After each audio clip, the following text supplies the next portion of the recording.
ಸೃಷ್ಟಿಯಲ್ಲಿರುವಂತ ಪ್ರಕೃತಿಯಲ್ಲಿ ಹಾಗೂ ಭೂಮಂಡಲದಲ್ಲಿ ಲಭ್ಯವಿರೋ ಮತ್ತು ನಮ್ಮ ಪಂಚೇಂದ್ರಿಯಗಳ ಗಮನಕ್ಕೆ ಬಂದಿರುವಂತಹ ವಿಚಾರಗಳ ವೈಶಿಷ್ಟ್ಯತೆಯನ್ನು ತಿಳಿಯೋಕ್ಕೋಸ್ಕರ why, what, from where, from when, how ಅನ್ನುವಂಥ ಪ್ರಶ್ನೆಗಳಿಗೆ ಉತ್ತರವನ್ನ ಕ್ರಮಬದ್ಧವಾಗಿ ಕಂಡುಹಿಡಿಯಕ್ಕೆ ಹೋಗಿ ಸಾಮಾನ್ಯ ವಿಜ್ಞಾನ ಅಸ್ತಿತ್ವಕ್ಕೆ ಬಂತೇ ವಿನಃ ಪ್ರಕೃತಿಯನ್ನಾಗ್ಲಿ ಸೃಷ್ಟಿಯನ್ನಾಗ್ಲಿ ಅಥವಾ ಪೃಥ್ವಿಯನ್ನಾಗ್ಲಿ ಈ ವಿಜ್ಞಾನ ತನ್ನ ಮುಷ್ಟಿಯಲ್ಲಿ ಬಂಧಿಸಿಡಕ್ಕೆ ಆಗಲ್ಲ. ಕ್ರಮಬದ್ಧವಾಗಿ ವ್ಯವಸ್ಥಿತವಾಗಿ ಸಂಪೂರ್ಣ ಮಾಹಿತಿಗಳನ್ನ ಸಂಗ್ರಹಿಸುವಂತಹ ವಿಧಾನವನ್ನ ಸಂಶೋಧನೆ ಅಂತಾನು, ಹೊರಹೊಮ್ಮುವಂತ ವಿಷಯ ವಿಚಾರಗಳು ಸಾಕ್ಷ್ಯ ಆಧಾರಿತ ವೈಜ್ಞಾನಿಕ ಅಂತಾನು ಸಾಮಾನ್ಯ ವಿಜ್ಞಾನ ಪ್ರತಿಪಾದಿಸೋದು ಸಹಜ ಹಾಗೂ ಅವಶ್ಯಕ. ಪ್ರತ್ಯಕ್ಷಿಸಿ ನೋಡಿದ್ರು ಕೂಡ ಪ್ರಮಾಣಿಸಿ ನೋಡ್ಬೇಕು ಅನ್ನೋ ಒಂದು ಸಿದ್ಧಾಂತವನ್ನ ಆಧರಿಸಿ ವೈಜ್ಞಾನಿಕ ರೂಪವನ್ನ ನೀಡೋದು ಸಾಮಾನ್ಯ ವಿಜ್ಞಾನ.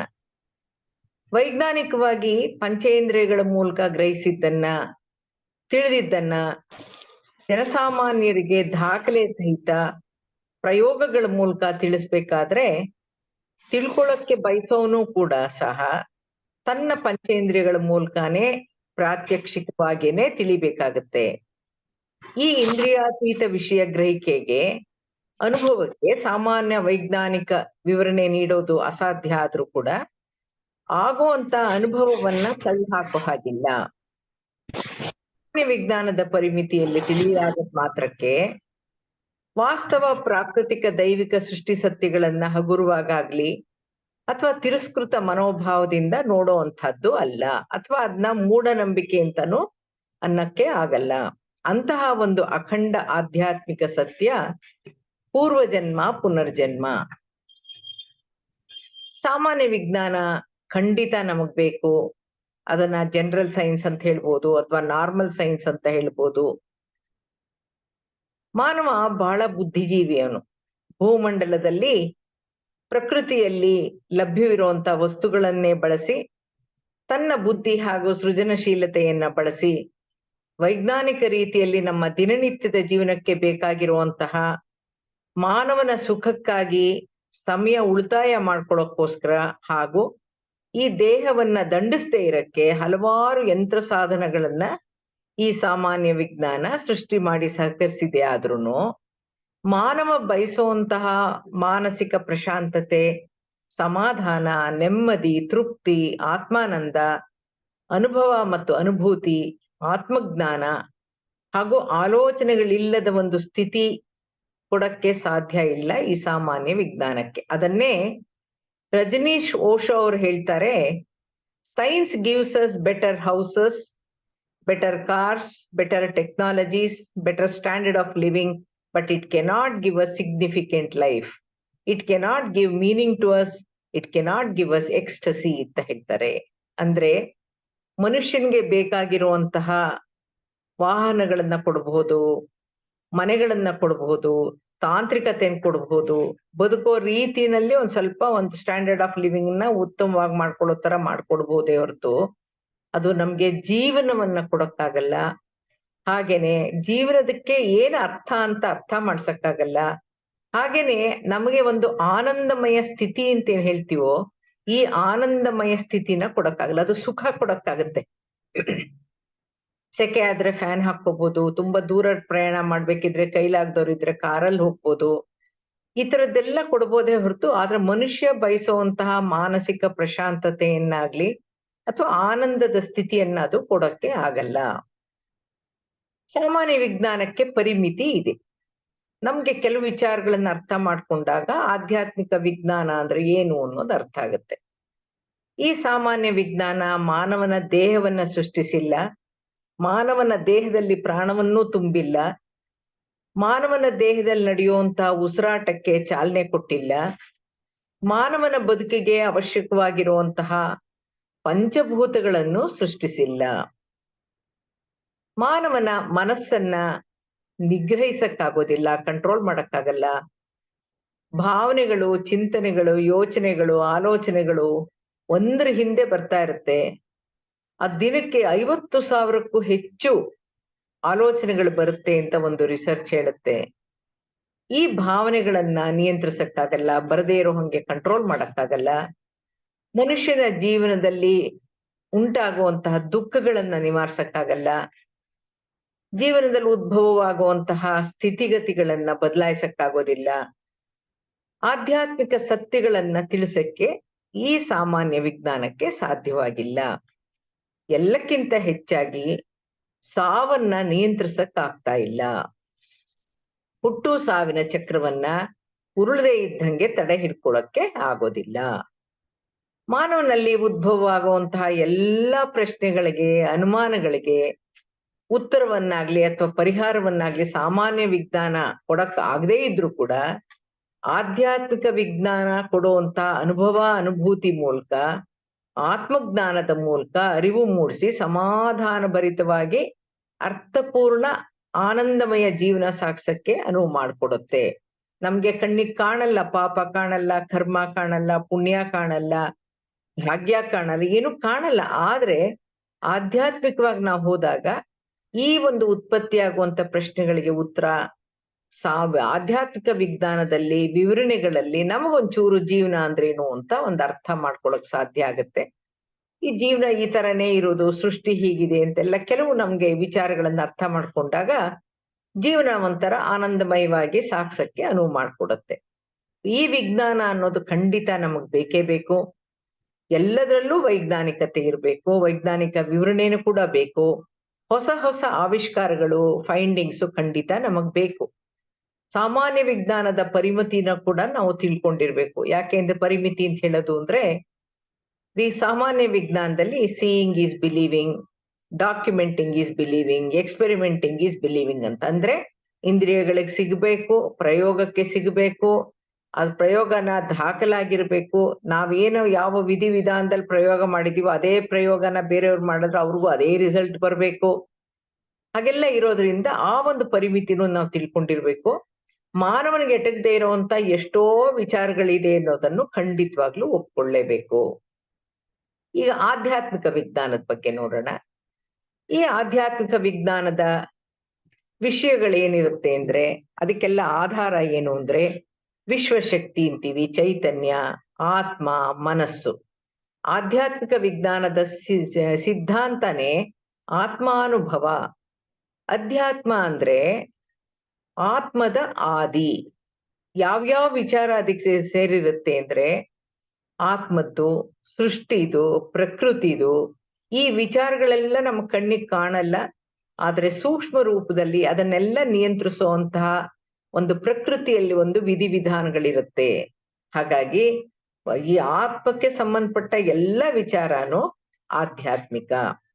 ಈ ಆಧ್ಯಾತ್ಮಿಕ ವಿಜ್ಞಾನದ ಮೂಲ ಧ್ಯಾನ. ಧ್ಯಾನದ ಮೂಲಕ ಮಾನವನಲ್ಲಿ ಅಡಗಿರುವಂತ ನಿಗೂಢ ಶಕ್ತಿ ಸಾಮರ್ಥ್ಯಗಳನ್ನ ತಿಳಿಯುವಂತ, ಬಳಸುವಂತಹ ವಿಧಾನನೇ ಆಧ್ಯಾತ್ಮಿಕ ವಿಜ್ಞಾನ.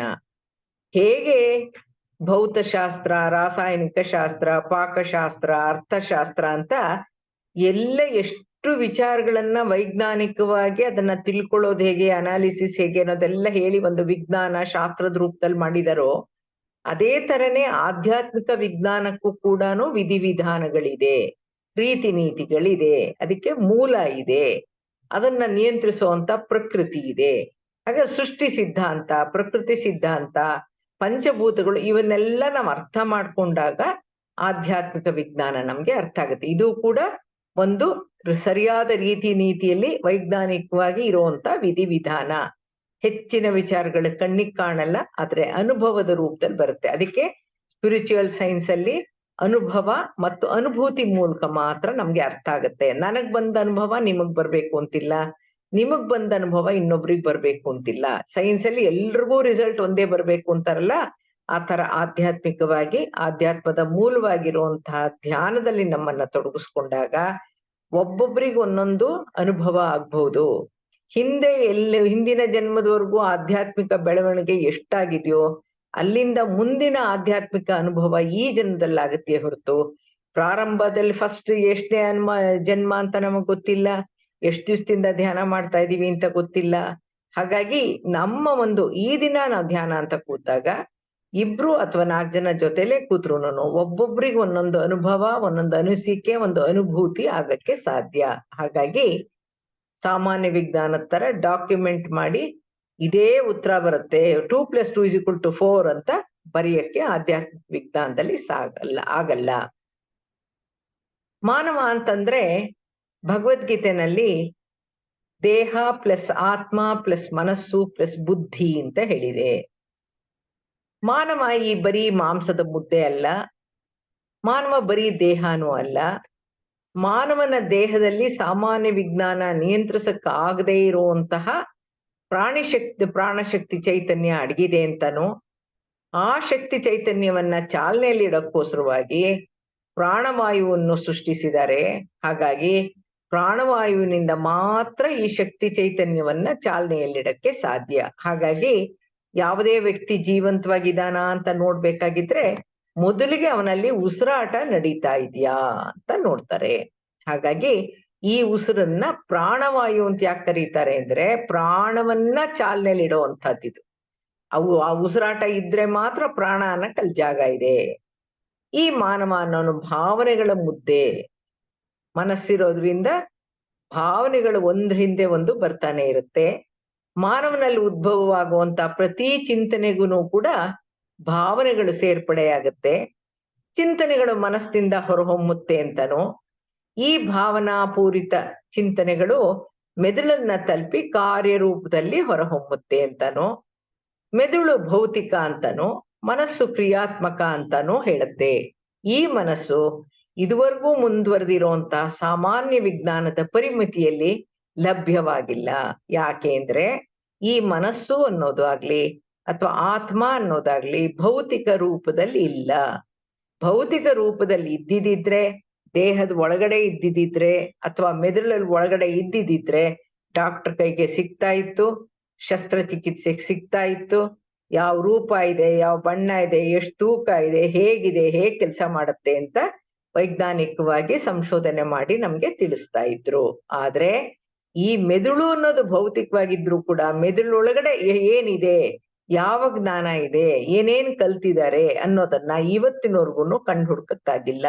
ಮೆದುಳನ್ನ ಎಷ್ಟು ಬಳಸಿದ್ದಾರೆ, ಅಲ್ಲಿ ಗ್ರೇ ಮ್ಯಾಟರ್ ಅನ್ನೋದು ಎಷ್ಟಿದೆ ಅನ್ನೋದನ್ನ ಹುಡುಕಿದಾರಿಯೇ, ಎಷ್ಟು ಬಳಸಿದ್ದಾರೆ ಅಂತ ಕಂಡು ಹುಡುಕಿದಾರಿಯೇ ಹೊರತು ಅದ್ರ ಒಳಗಡೆ ಇರೋದು ಏನು ಅಂತ ಅನ್ನೋದು ಇವತ್ತಿಗೂ ಕೂಡ ಯಾರಿಗೂ ಕಂಡು ಹುಡುಕಕ್ಕೆ ಆಗಿಲ್ಲ. ಹಾಗಾಗಿ ಈ ಮನಸ್ಸು ಅನ್ನೋದು ಇಲ್ಲದೆ ಇದ್ರೆ ಈ ಮೆದುಳಿಗೆ ಏನು ಕೆಲಸನೇ ಇಲ್ಲ. ಯಾಕೆಂದ್ರೆ ಮನಸ್ಸು ಅನ್ನೋದು ದೇಹಕ್ಕೂ ಆತ್ಮಕ್ಕೂ ಸಂಪರ್ಕ ಕಲ್ಪಿಸುವಂತಹ ಒಂದು ಶಕ್ತಿ. ನಮ್ಮ ಭೌತಿಕ ದೇಹದ ಜೊತೆಗೆ ಸೂಕ್ಷ್ಮದಲ್ಲೂ ಕೂಡ ಕೆಲವು ಶರೀರಗಳಿರೋದ್ರಲ್ಲಿ ಒಂದು ಶರೀರ ಮನೋಮಯ ಕೋಶ, ಅದನ್ನೇ ಮನಸ್ಸು ಅಂತ ಹೇಳೋದು. ಈ ಮನಸ್ಸು ಇದುವರೆಗೂ ಮುಂದುವರೆದಿರುವಂತಹ ಸಾಮಾನ್ಯ ವಿಜ್ಞಾನದ ಪರಿಮಿತಿಯಲ್ಲಿ ಸಿಕ್ಕಿಲ್ಲ, ಹುಡುಕ್ತಾ ಇದ್ದಾರೆ.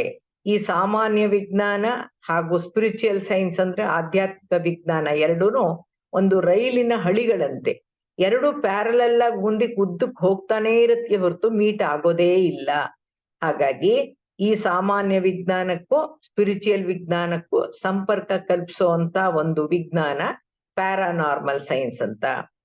ಯಾಕೆಂದ್ರೆ ಸಾಮಾನ್ಯ ವಿಜ್ಞಾನದ ಸಿದ್ಧಾಂತನೇ ಬೇರೆ, ಸ್ಪಿರಿಚುವಲ್ ಸೈನ್ಸ್ ಸಿದ್ಧಾಂತನೇ ಬೇರೆ. ಇದು ಎರಡಕ್ಕೂ ಸರಿತೂಗಿಸುವಂತ ಒಂದು ವಿಜ್ಞಾನ ಪ್ಯಾರಾನಾರ್ಮಲ್ ಸೈನ್ಸ್. ಅದ್ರ ಪ್ರಕಾರ ಮಾನವ ಅಂತಂದ್ರೆ ದೇಹ ಪ್ಲಸ್ ಆತ್ಮ ಪ್ಲಸ್ ಮನಸ್ಸು ಅನ್ನೋದನ್ನ ಇವತ್ತಿನ ದಿವಸ ಸಾಬೀತಾಗಿದೆ. ಈ ಒಂದು ಆಧ್ಯಾತ್ಮಿಕ ವಿಜ್ಞಾನದ ಬಗ್ಗೆ ಸಾಕಷ್ಟು ಜನ ರಿಸರ್ಚ್ ಮಾಡಿದ್ದಾರೆ. ಅದರಲ್ಲಿ ಅತಿ ಹೆಚ್ಚಿನ 40 ವರ್ಷಗಳ ಸಂಶೋಧನೆ ಮಾಡಿರುವಂತವ್ರು ಅಮೆರಿಕ ದೇಶದ ಬಾರ್ಬರಾ ಆನ್ ಬ್ರೆನ್ನನ್ ಅಂತನ್ನೋರು ಲೇಡಿಯವರು 40 ವರ್ಷಗಳ ಸಂಶೋಧನೆ ಮಾಡಿ 2 ಪುಸ್ತಕಗಳನ್ನ ಹೊರತಂದಿದ್ದಾರೆ. ಹ್ಯಾಂಡ್ಸ್ ಆಫ್ ಲೈಟ್ ಮತ್ತು ಲೈಟ್ ಎಮರ್ಜಿಂಗ್ ಅನ್ನುವಂತ 2 ಪುಸ್ತಕಗಳನ್ನ ಹೊರತಂದಿದ್ದಾರೆ. ಅದರೊಳಗಡೆ ದೇಹ ಮನುಷ್ಯ ಅಂತಂದ್ರೆ ಬರೀ ಸ್ಥೂಲ ಶರೀರ ಮಾತ್ರ ಅಲ್ಲ, ಸೂಕ್ಷ್ಮದಲ್ಲಿ ಏನೇನಿದೆ ಅನ್ನೋದನ್ನು ಕೂಡ ಅವರು ಕಂಡುಹುಡುಕಿದ್ದಾರೆ. ಈ ಭೌತಿಕ ದೇಹದ ಜೊತೆ ಇದನ್ನ ಅನ್ನಮಯ ಕೋಶ ಅಂತ ಹೇಳ್ತಾರೆ, ಫಿಸಿಕಲ್ ಬಾಡಿ ಅಂತ ಹೇಳ್ತಾರೆ, ಭೌತಿಕ ಶರೀರ ಅಂತ ಹೇಳ್ತಾರೆ. ಇದ್ರ ಜೊತೆಗೆ ಇರುವಂತ ಸೂಕ್ಷ್ಮ ರೂಪದಲ್ಲಿ ಇರುವಂತ 6 ಶರೀರಗಳನ್ನು ಕೂಡ ಯಾವ ಬಣ್ಣ ಇರುತ್ತೆ, ಯಾವ ರೀತಿ ಇರುತ್ತೆ ಅನ್ನೋದನ್ನ ತೋರಿಸೋದ್ರಲ್ಲಿ ಈ ಮನಸ್ಸು ಅನ್ನೋದು ದೇಹದಿಂದ ಆಚೆ ಸೂಕ್ಷ್ಮ ರೂಪದಲ್ಲಿ, ತಿಳಿ ಹಳದಿ ರೂಪದಲ್ಲಿ ಇದೆ ಅನ್ನೋದನ್ನ ಹ್ಯಾಂಡ್ಸ್ ಆಫ್ ಲೈಟ್ ಅನ್ನೋ ಪುಸ್ತಕದಲ್ಲಿ ಚಿತ್ರ ರೂಪದಲ್ಲಿ ಕೊಟ್ಟು ವಿವರಣೆ ಮಾಡಿದ್ದಾರೆ. ಈ ಒಂದು ಮನಸ್ಸು ಅನ್ನೋದು 2 ಹಂತದಲ್ಲಿ ಕೆಲಸ ಮಾಡುತ್ತೆ, 2 ರೀತಿಯಲ್ಲಿ ಕೆಲಸ ಮಾಡುತ್ತೆ. ಒಂದು ಎಚ್ಚರ ಮನಸ್ಸು, ಇನ್ನೊಂದು ಸುಪ್ತ ಮನಸ್ಸು ಅಂತ. ಈ ಸುಪ್ತ ಮನಸ್ಸಿನ ಶಕ್ತಿ ಸಾಮರ್ಥ್ಯವನ್ನ ವಿವರಿಸುವಂತ ವಿಜ್ಞಾನನೇ ಆಧ್ಯಾತ್ಮಿಕ ವಿಜ್ಞಾನ. ನಮ್ಗೆ ಬಲಮೆದುಳು ಎಡಮೆದುಳು ಅಂತ 2 ಮೆದುಳು ಇದ್ರೂ ಕೂಡನು 2 ಮೆದುಳು ಏಕಕಾಲದಲ್ಲಿ ಒಂದೇ ರೀತಿ ಕೆಲಸ ಮಾಡೋದಿಲ್ಲ. ಎಡಗಡೆ ಮೆದುಳನ್ನ ಲಾಜಿಕಲ್ ಬ್ರೈನ್ ಅಂತಾರೆ. ಅಂದ್ರೆ ನಾವು ಪ್ರಶ್ನಾರ್ಥಕವಾಗಿ why what where when how ಅಂತ ಕೇಳ್ತೀವಲ್ಲ, ಆ ಪ್ರಶ್ನೆಗಳಿಗೆ ಪ್ರಶ್ನೆಗಳನ್ನ ಕೇಳುವಂತ, ಪ್ರಶ್ನೆಗೆ ಉತ್ತರಗಳನ್ನ ಹುಡುಕುವಂತ ಒಂದು ಕೆಲಸನ ಮಾಡೋದು, ಇಂದ್ರಿಯಗಳ ಕೆಲಸ ಮಾಡೋದು ಎಲ್ಲ ಎಡಮೆದುಳಲ್ಲಿ. ಬಲಮೆದುಳನ್ನ ಸ್ಪಿರಿಚುಯಲ್ ಬ್ರೈನ್ ಅಂತ ಕರೀತಾರೆ, ಆಧ್ಯಾತ್ಮಿಕ ಮೆದುಳು ಅಂತ ಕರೀತಾರೆ. ಯಾಕೆಂದ್ರೆ ಸೈಲೆಂಟ್ ಆಗಿರೋದು, ಮೌನದಲ್ಲಿರುವಂತಹದ್ದು, ಸುಪ್ತ ಪ್ರಜ್ಞೆಗಳು ಇದೆಲ್ಲ ಬಳಸ್ಬೇಕಾಗಿದ್ರೆ ನಾವು ಬಲಮೆದುಳಿನ ಸಹಾಯವನ್ನ ಪಡ್ಕೋತಾ ಇರ್ತೀವಿ. ಎಡಗಡೆ ಮೆದುಳು ಟೆಂಪರರಿ ಮೆಮೊರಿ, ಅಂದ್ರೆ ತಾತ್ಕಾಲಿಕವಾಗಿ ಮೆಮೊರಿ ಇರುತ್ತೆ. ಆದ್ರೆ ಬಲಗಡೆ ಮೆದುಳು ಸಂಪೂರ್ಣವಾಗಿ ಅತಿ ಶಕ್ತಿಶಾಲಿಯಾಗಿರುತ್ತೆ. ಹಂಗಾಗಿ ಆತ್ಮದ ವಿಚಾರಗಳನ್ನ, ಆಧ್ಯಾತ್ಮಿಕ ವಿಚಾರಗಳನ್ನ, ಸ್ಥಿತಿಗತಿಗಳನ್ನ, ಆಲ್ಟರ್ಡ್ ಸ್ಟೇಟ್ಸ್ ಆಫ್ ಕಾನ್ಶಿಯಸ್ನೆಸ್ ಅಂದ್ರೆ ಬದಲಾಗುವಂತ ಚೈತನ್ಯದ ಸ್ತರಗಳನ್ನ, ಆ ಅನುಭವಗಳನ್ನೆಲ್ಲ ಆಗುವಂತಹದ್ದು ಪರ್ಮನೆಂಟ್ ಮೆಮೊರಿ ಅಂತಾಗೋದು ಬಲಮೆದುಳಿನ ಮೂಲಕ. ಹಾಗಾಗಿ ಬಲಮೆದುಳನ್ನ ಆಧ್ಯಾತ್ಮಿಕ ಮಿದುಳು ಅಂತ ಹೇಳ್ತಾರೆ. ಈ ಅಧ್ಯಾತ್ಮ ಅಂದ್ರೆ ಏನು? ಭೂಮಂಡಲದ ವಿಜ್ಞಾನದ ಪರಿಮಿತಿಯಲ್ಲಿ ತಿಳಿಯಕ್ಕಾಗದೇ ಇರುವಂತ ವಿಷಯಗಳೇನೆ ಅಧ್ಯಾತ್ಮ. ಸಾಮಾನ್ಯ ವಿಜ್ಞಾನ ಉತ್ತರಿಸಕ್ಕಾಗದೇ ಇರುವಂತಹ ವಿಶ್ವಸತ್ಯಗಳೇ ಅಧ್ಯಾತ್ಮ. ಸಾಮಾನ್ಯ ವಿಜ್ಞಾನ ಉತ್ತರಿಸಕ್ಕಾಗಲ್ಲ, ಅವ್ರ ಮೂಲಕ ತಿಳಿಯಕ್ಕಾಗಲ್ಲ. ಸಾಮಾನ್ಯ ವಿಜ್ಞಾನ ವಿವರಿಸಕ್ಕಾಗದೇ ಇರುವಂತ ನಿಗೂಢ ಸತ್ಯಗಳೇ ಅಧ್ಯಾತ್ಮ. ಸಾಮಾನ್ಯ ವಿಜ್ಞಾನ ನಿಯಂತ್ರಿಸಕ್ಕಾಗದೇ ಇರುವಂತ ಸ್ಥಿತಿಗತಿಗಳೇ ಅಧ್ಯಾತ್ಮ. ಸ್ಥಿತಿಗತಿಗಳೇ ಅಂದ್ರೇನು? ಬಡತನ ಇರ್ಬೋದು, ಕಾಯಿಲೆ ಇರ್ಬೋದು, ಹಣಕಾಸಿನ ತೊಂದರೆ ಇರ್ಬೋದು, ಅದೇ ನೀರಿಲ್ಲದೆ ಇರ್ಬೋದು, ಒಂದು ಯಾವ್ದೋ ಜಾಗದಲ್ಲಿ ಹುಟ್ಟಿರ್ತಾರೆ, ಅಲ್ಲಿ ಸ್ನಾನಕ್ ನೀರಿಲ್ಲ, ಈ ತರದ್ದೆಲ್ಲ ಆದಾಗ ಯಾತಕ್ಕೆ ಕೆಲವ್ರು ಚೆನ್ನಾಗಿರ್ತಾರೆ, ಕೆಲವ್ರು ಚೆನ್ನಾಗಿರಲ್ವಲ್ಲ ಅನ್ನೋದೊಂದು ಪ್ರಶ್ನೆಗಳು ಏನ್ ಬರುತ್ತೋ, ಅದು ಸ್ಥಿತಿಗತಿಗಳು ಯಾವ ತರ ಇರುತ್ತೋ ಅದ್ಯಾವ ವಿಜ್ಞಾನನೂ ಕಂಟ್ರೋಲ್ ಮಾಡಕ್ಕಾಗಲ್ಲ. ಈ ಸಾಮಾನ್ಯ ವಿಜ್ಞಾನ ಸೃಷ್ಟಿಸಕ್ಕಾಗದೇ ಇರುವಂತ ಚೈತನ್ಯದ ಸ್ತರಗಳೇನೆ. ಈಗ ಎಷ್ಟೋ ಲೋಕಗಳಿದೆ ಅಂತ ಹೇಳ್ತೀವಿ ನಾವು, ಜಾಗೃತ, ಸ್ವಪ್ನ, ಸುಷುಪ್ತಿ, ತುರ್ಯಾತೀತ ಅಂತ ಮನಸ್ಸಿನ ಸ್ಥಿತಿಗಳನ್ನ, ನಿದ್ರಾ ಹಂತಗಳನ್ನ ನಾವೇನ್ ವಿವರಿಸ್ತೀವೋ ಅದೆಲ್ಲನೂ ಯಾವ ತರಾನು ಈ ವಿಜ್ಞಾನ ಸೃಷ್ಟಿಸಕ್ಕಾಗೋದಿಲ್ಲ. ಅದನ್ನ ಪಂಚೇಂದ್ರಿಯಗಳ ಚೌಕಟ್ಟಿನಲ್ಲಿ ಬರದೇ ಇರುವಂತ ವಿಚಾರಗಳೇ ಅಧ್ಯಾತ್ಮ. ಆಧ್ಯಾತ್ಮಿಕ ಅನುಭವಗಳೆಲ್ಲ ಇಂದ್ರಿಯಾತೀತ. ಅತೀತ ಅಂದ್ರೆ ಮೀರಿರೋದು, ಇಂದ್ರಿಯಾತೀತ ಅಂದ್ರೆ ಇಂದ್ರಿಯಗಳನ್ನ ಮೀರಿರುವಂತಹದ್ದು. ನನಗಾಗೋ ಅನುಭವ ಥರ್ಡ್ ಐ ಇರ್ಬೋದು, ಅಥವಾ ಒಂದು ಆಸ್ಟ್ರಲ್ ಟ್ರಾವೆಲ್ ಇರ್ಬೋದು, ಇದೆಲ್ಲ ಯಾರಿಗೂ ತೋರ್ಸಕ್ಕಾಗಲ್ಲ, ಇಂದ್ರಿಯಗಳ ಪರಿಮಿತಿಲಿ ಬರದೇ ಇರುವಂತಹ ವಿಚಾರಗಳಿದು. ಹಾಗೇನೆ ಮಾನವನ ಬುದ್ಧಿವಂತಿಕೆ, ಜಾಣ್ಮೆಯನ್ನ ಮೀರಿರುವಂತ ವಿಚಾರಗಳೇ ಅಧ್ಯಾತ್ಮ. ಇದು ಜಾಣರಾಗಿರೋರಿಗೆ ಮಾತ್ರ ಗೊತ್ತಾಗುತ್ತೆ ಅಂತ ಹೇಳುವಂತ ವಿಚಾರಗಳಲ್ವೇ ಅಲ್ಲ ಇದು. ಎಲ್ಲಿ ಅದಕ್ಕೆ ಪತ್ರಿ ಸರ್ ಹೇಳ್ತಾ ಇದ್ರು, ಈ ವಿಜ್ಞಾನ ಶುರುವಾಗಕ್ಕೆ ಮೂಲ ಅಧ್ಯಾತ್ಮ. ವಿಜ್ಞಾನ ಒಂದು ಹಂತದವರೆಗೂ ರಿಸರ್ಚ್ ಮಾಡಿ, ಪ್ರಯೋಗಗಳು ಮಾಡಿ, ಅದು ಸರಿನಾ ಅಂತ ಒಂದೇ ವಿಚಾರ ಕುರಿತು 10 ಜನ ರಿಸರ್ಚ್ ಮಾಡಿ ಎಲ್ಲ ಮಾಡಿ ಒಂದು ಹಂತದವರೆಗೂ ಹೋಗ್ಬಿಟ್ಟು ನಿಂತು ಬಿಡ್ತಾರೆ, ಅಲ್ಲಿಂದ ಮುಂದಕ್ಕೆ ಹೋಗಕ್ಕಾಗಲ್ಲ.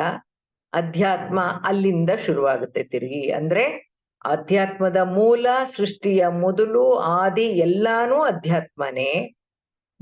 ಮಾನವ ಬುದ್ಧಿವಂತ ಆಗಿರೋದ್ರಿಂದ, ಅವನಲ್ಲಿ ಬುದ್ಧಿವಂತಿಕೆ ಇರೋದ್ರಿಂದ, ಇಂದ್ರಿಯಗಳಿರೋದ್ರಿಂದ, ಭಾಷೆ ಇರೋದ್ರಿಂದ, ವಿವೇಕ ಇರೋದ್ರಿಂದ, ಮನಸ್ಸಿರೋದ್ರಿಂದ, ಅವನಲ್ಲಿ ಶಕ್ತಿ ಸಾಮರ್ಥ್ಯಗಳು ಇರೋದ್ರಿಂದ ಅದನ್ನೆಲ್ಲ ಬಳಸಿ ಅವನ ಕಣ್ಣಿಗೆ, ಅವನ ಇಂದ್ರಿಯಗಳಿಗೆ ಗೋಚರವಾಗಿರುವಂತ ವಿಚಾರಗಳ ಕುರಿತು ಸಂಶೋಧನೆ ಮಾಡಿದ್ರೂ ಕೂಡ ಒಂದು ಹಂತದವರೆಗೂ ಹೋಗಿ ನಿಂತು ಬಿಡ್ತಾರೆ, ಅಲ್ಲಿಂದ ಮುಂದಕ್ಕೆ ಏನು ಅಂತ ಗೊತ್ತಾಗಲ್ಲ. ಹಾಗಾಗಿ ಆ ಒಂದು ಇವೆಲ್ಲ ಸೃಷ್ಟಿ, ಭೂಮಿಯಿಂದ ಹಿಡಿದು ಏನೇನ್ ಸೃಷ್ಟಿಯಾಗಿದೆಯೋ ಮಾನವನನ್ನು ಸೇರಿದಂಗೆ, ಸೃಷ್ಟಿಯಲ್ಲಿ ಮುಂಚೆನೂ ಮೂಲ ಅಧ್ಯಾತ್ಮ, ಕೊನೆಯಲ್ಲೂ ಕೂಡ ಅದಕ್ಕೆ ಆದಿ ಅಂತ್ಯ ಇಲ್ಲದೆ ಇರುವಂತದ್ದನ್ನ ಅಧ್ಯಾತ್ಮ ಅಂತ ಹೇಳೋದು.